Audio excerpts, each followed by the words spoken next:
little sister in a small house in a quiet town. The street was mostly safe, and kids would ride their bikes outside in the summer. But even back then, there were things that didn't feel right about the house. My mom used to say it was old, and old houses make noises, but some of the things I remember from that time didn't sound like house noises. They sound like something else.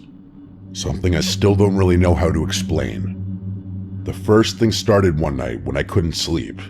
I was lying in my bed with a blanket pulled up to my chin, staring at the little glow-in-the-dark stars on my ceiling. My room wasn't very big, just a bed, a dresser, and a toy chest near the window. I remember looking at the shadows on the wall from the trees outside. The branches swayed whenever the wind blew, and I told myself that's what I was seeing. But then I noticed one shadow wasn't moving like the others. It was in the corner, down low near my toy chest. At first, I thought it was a pile of clothes or one of my big stuffed animals. I almost laughed at myself because I thought I was just being a scared kid, but then I blinked and the shadow was gone. I remember feeling cold, like the kind of cold that comes from the inside of your body, not the air. I pulled the blanket over my head and fell asleep. The next morning, I didn't even think about it until I saw my toy chest. It was standing open, like someone had been looking inside. I never left it open because my mom would yell if toys spilled out. I closed it and didn't say anything. A few weeks later, my sister, who was only 5, told my mom she didn't like the man in the closet. I basically froze when she said it because she said it so casually, as if it were just a fact. My mom brushed it off and said little kids imagine things, but I saw my sister's face, and I could tell she wasn't making it up. She said he would stand in the closet at night and whisper, but she couldn't hear the words. My mom tucked her in that night and said a prayer with her, but she didn't check the closet. Later that night, I woke up because I heard something dragging across my floor, like someone pulling their nails across the wood. I was too scared to move, but the sound stopped right by my bed. I was sure if I looked over the side, I'd see something staring up at me. I just froze there, clutching the blanket until I fell asleep again. The next morning, there were long scratches on the floor right by the side of my bed. They were fresh, like someone had carved into the wood. I remember running to show my mom, but she got angry. She said I must have been playing with something sharp or dragging furniture. I swore I hadn't, but she didn't believe me. After that, the nights got worse. I would hear faint whispers, almost like a radio on low volume, and it would come from my closet. Sometimes my sister would cry in her room, and when I ran in, she would be pointing at the corner, saying, "He's there, he's there." I never saw him, but I believed her. You know when someone's watching you and the hairs on your arms stand up? That's how it felt. The scariest night was in the middle of winter. I woke up and saw my bedroom door was open, even though I always shut it tight. I could see the hallway light because my mom left one on for us at night. But then, as I watched, the light in the hall went out. I thought maybe the bulb turned out. Then I heard footsteps coming down the hall.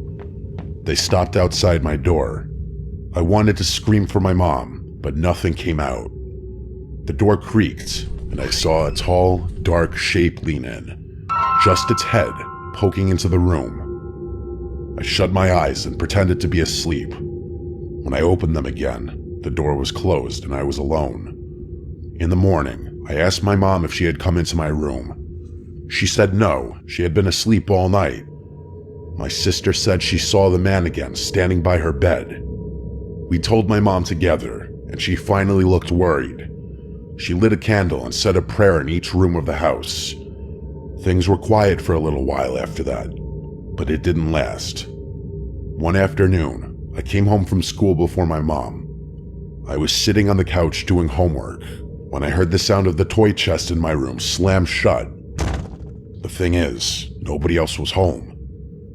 I hoped it was just the wind, but when I walked down the hall, I saw my bedroom door was wide open. My toy chest was closed, but all my toys were scattered on the floor like someone had dumped them out. I backed away and waited outside until my mom came home. When I told her, she still didn't believe me and said the cat knocked things over. Years later, after we moved out, I asked my mom if she ever experienced anything in that house.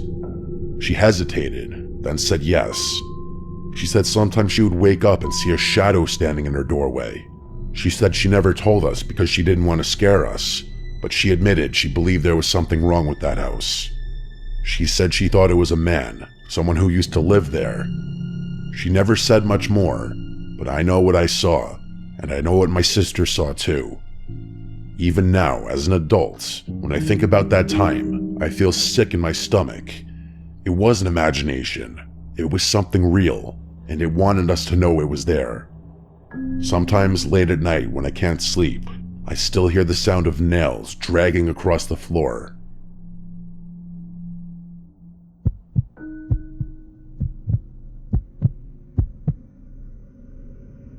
When I was 10 years old, my family moved into a bigger house because my mom had just gotten remarried and we needed more space. The house was nice, newer than the one we lived in before, and it was in a quiet neighborhood with a lot of trees. I thought I would be happy there. At first, everything seemed normal, but then little things started happening that made me feel like the house wasn't right. My bedroom was at the end of the hall. It had 2 big windows that faced the backyard and a closet that was deeper than the one I had before. I liked it, until the first night I slept there. I woke up around midnight because I heard something moving in the closet. It wasn't loud, just soft shuffling like clothes being brushed against. I stared at the closet and told myself it was just the house settling. I know it sounds cliche, but most people, even as children, would assume small sounds coming from here and there in a house are just typical house noises that you hear every day. But then I saw the door move. It didn't swing open, but it shivered like someone had lightly pressed on it from the inside. I wanted to run to my mom's room, but I was frozen. I stayed that way until I fell back asleep, still staring at the closet. The next morning, the closet door was cracked open just a little, even though I had shut it tight. I asked my mom if she had gone in there, and she said no.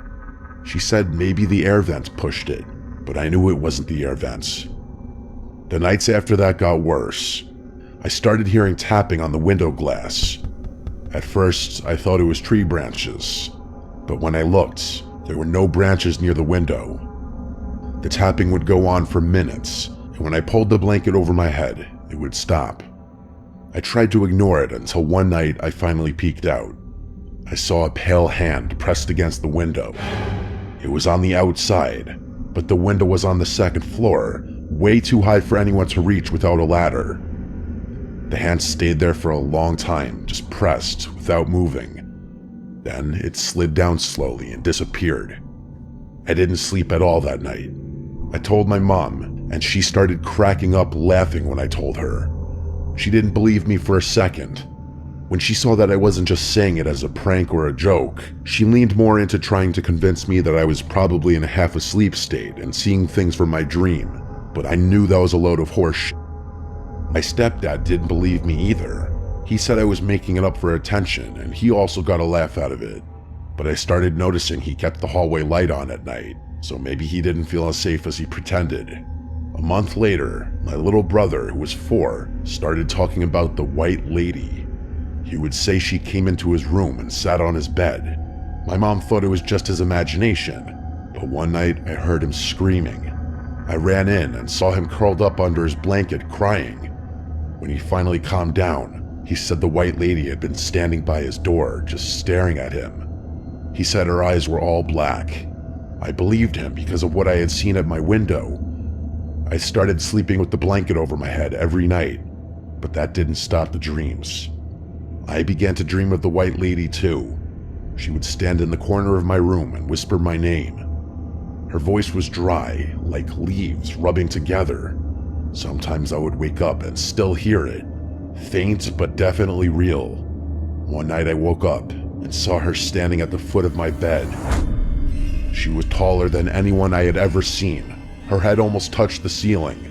She wore a long white dress that moved even though the air was still. Her hair was black and stringy, and her face was pale like chalk. Her eyes were like empty black holes. I tried to scream, but nothing came out. I shut my eyes, and when I opened them again, she was gone, but my closet door was wide open. After that, I couldn't go in my closet anymore. I begged my mom to let me sleep in her room, but she said I need to learn how to be brave. I think she didn't want to admit she was scared too. The worst night came during a storm, heavy rain and loud wind. I woke up to the sound of my window creaking. When I looked, the window was slowly sliding open, even though it was locked. I could see the lock turning by itself. The window opened all the way, and I saw the white lady climb in. She didn't move like a person. She floated. Her feet never touched the floor. She drifted toward my bed and leaned down until her face was right in front of mine. I felt her cold breath on my skin. She whispered my name again, and this time I screamed as loud as I could. My mom and stepdad came running in, but when they turned on the light, the window was closed and locked, and no one else was there. They yelled at me for scaring everyone, but I could see in their faces that they were worried. The weird thing about that part of the story is that I don't vividly remember what happened between the moment I saw that lady floating towards me and my screaming. The best I can explain it is that I sort of blacked out for a moment before remembering screaming and having my parents rush into the room. My window was closed again, which would suggest to people that it was just a night terror. That's what my parents believed it was, I think. My mom started taking me to therapy for a while because they were worried about me. We lived in that house for 3 more years, and I never got used to it. My brother stopped talking about the white lady, but I think it was because he was too scared, not because she stopped visiting. Sometimes I would hear him crying at night and saying, "Go away." I think he just also didn't want to be forced into going to therapy. Sometimes when it storms at night, I still get scared to even get up to go to the bathroom or get water. I'll glance over at corners of the room, making sure I don't see something tall lurking there. It goes to show how these kinds of things stick with you into adulthood. I'd be more open to believing it was simply night terrors if it weren't for the fact that I saw that hand on my window before my little brother even first mentioned the white lady. I guess this is just one of those freakish experiences that cannot be explained.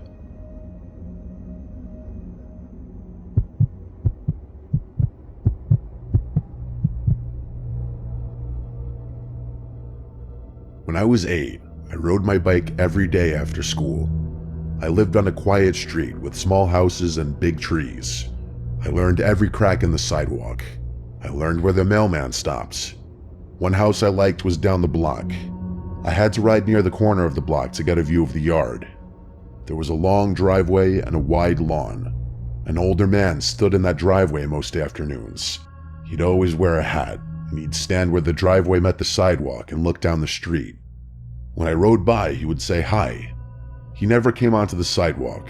He never stepped off his driveway. He would call out and wave and then go back to watching his yard. I always waved back. My mother told me to never cross the street by myself, so I never crossed to actually speak to the man face to face, and the man knew that. He would call to me from his place and ask about school. He would ask about my bike. He asked if I liked the bell on my new red bike. I even remember once he told me a joke about a cat that made me laugh. We talked for weeks like that. The conversations were short. They were always from his driveway to the curb. He seemed to know small things about me without me saying them. For example, the fact that I had a little brother or my dad got a new car. I never told him these things. I thought maybe he had seen us from down the block or something, like he was just a neighbor who watched the street. One day I got a brand new bike. It was red with a shiny bell like I mentioned before. I rode down the block slow and he called out, "Nice bike." He asked if I wanted to race to the corner. I told him no because my mom would be angry. He smiled and said one day. After that, we talked about small things. He told me about a bird that liked his fence, and then about a rule about never stepping on a certain stone. Then he told me a story about a dog that would always bring a slipper back. He sounded like someone who had time to watch small things. I started looking for him when I was on my bike. Some afternoons he was there and sometimes he wasn't. Then one week, he stopped coming out. I rode down the block past the house and no one stood there. The curtains in the front window were closed. I slowed down and looked at the driveway, and it was kind of weird not seeing the man there. I wanted to ask my mother if I could cross the street. She said no. She said the road was not for unsupervised kids. Anyway, a few days later, I saw a woman in the backyard of that house. I had never seen anyone in that yard before. I had to ride around the corner to see her. She had her hair tied back, and she held a watering can, so I had to assume she was watering flowers back there. I stopped my bike down the street so she would not see me too close. I wanted to call across the road like I always did, but I didn't. I don't know if I was too shy or scared of what my mother would say if I were staying out too late. The woman didn't seem to notice me any more than I noticed her, though. A few days later, I rode by again, and the woman was on the back porch. She had a mug in her hands. I sat on my bike and watched for a bit. Then she opened a small side door and went around the house. I pedaled slowly to the corner and waited where the sidewalk curved. I looked down the block just to ensure my mom wasn't outside. Then I decided I would quickly cross the street. I pushed my pedals and crossed like my life depended on it. The house looked bigger from up close. The driveway was long and sloped down to the road. I felt like I was not allowed to be there. I stopped at the end of the driveway near the back gate. The woman heard me. She turned and saw a small boy with a red bike standing at the gate. She looked surprised, but not angry. She came to the gate and opened it, and she asked what I was doing back there. I told her about the man on the driveway and that he would used to say hi when I would bike past. I told her he knew my name and that he said he would race me one day. She wiped her hands on her dress like she had been working, and then said the man I described sounded like her husband. I smiled, thinking she would say he went on a trip or he's inside and she'll go get him, but she didn't smile. She said he had died the year before. She said he died in his chair. His name was Harold. I felt a cold space open in my chest. I asked her if she had a picture. I wanted to see him. She went inside and returned with a small frame. The photograph showed a man with the same hat and the same broad smile.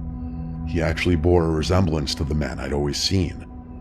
Then the woman said the photo was new, taken only a couple of years ago. She said her husband had a scar across his cheek since he was young. I looked at the photo close, and the man in the picture had a thin, pale scar from ear to mouth. I remembered the man on the driveway. He had no scar. He had a round, plain face and smooth skin. The hat matched and the smile matched, but the scar did not. I told her I once saw a mark on the man's face, but I thought he rubbed his cheek once. She said that that scar had been there for a long time, but that he'd hide it under stubble sometimes. She said again that her husband had died and that no one else lived in the house. She said she had moved back last summer to take care of the garden, and that she's never seen or heard anyone standing in the driveway. I honestly started to get kind of scared at this point. I thanked her and backed down the driveway.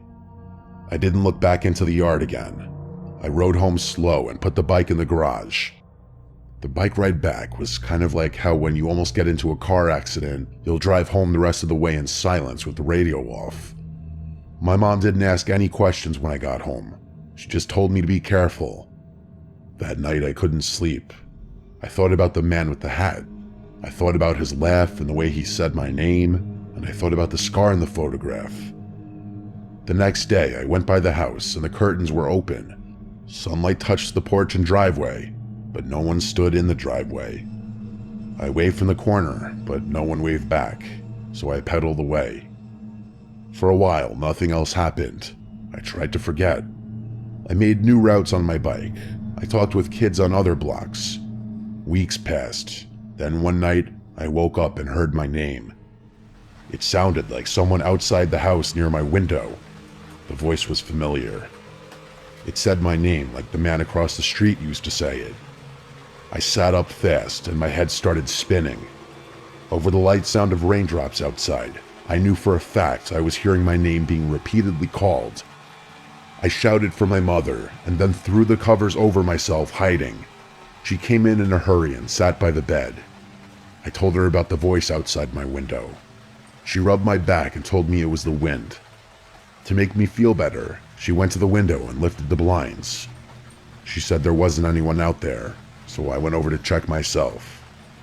There was a light rain outside, but other than that, my mom was right. My father got up and checked the locks to the windows and doors. He looked outside with a flashlight, which made me feel better. They said there was no one out there. When I insisted I heard a voice, they said perhaps the most typical thing a parent would say to a scared child, that I dreamed it. The next morning, my throat hurt from shouting the night before. I told my friends at school, and they laughed at me for implying I believed in ghosts. One friend dared me to stand in the driveway of that house at night and call his name. I did not take that dare. Days passed and nothing happened, so I moved on. The years went on and the street changed. Houses sold and the woman's house stood empty for a little while. I once saw movers taking boxes out. Later on, new people were painting the front. The long driveway was still there, but it had new cars. I rode past and did not look for a man in a hat. I got older. I learned other routes. I learned the names of new neighbors and their dogs, and eventually, at the age of 18, I moved out for college. I never moved back to that house because my parents sold it while I was in college, but the memory of that man sits like a small stone in my chest. I wonder why I didn't ask the woman for more pictures or go back to press her for more details. I guess in that moment, I was scared to wonder if I had been talking to a ghost. I didn't cross that street again for a long time.